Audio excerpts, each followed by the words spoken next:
The first ranking in our eyes came out just now with our top 25. I think Georgia over Alabama is a strong message. They're going resume over reputation. We're talking about getting two teams from the SEC.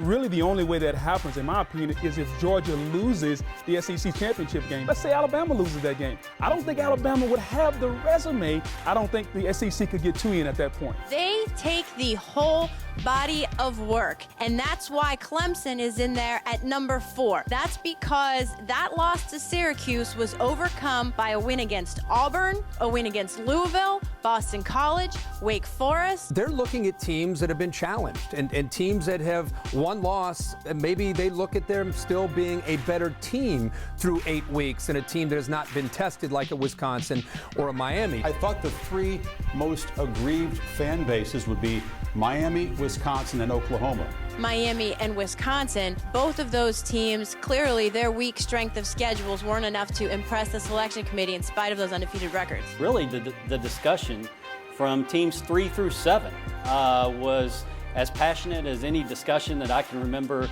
the selection committee having. The best thing that Penn State can do is blow people out. I don't have Notre Dame right now in my top 4. I didn't think that Notre Dame could run people over. They have run them over on offense and defense. If we're looking at it objectively and saying they're a really good football team, I don't know how you would still leave them out of the top 4. We're all going to look at the elephant in the room, the head-to-head. I think the committee is going to pay attention to how the teams are playing. The selection committee values the head-to-head win of Oklahoma over Ohio State. Baker Mayfield, you can go ahead and plant that flag again because it still counts. And what we know for sure is that college football fans out there are reasonable, decent people.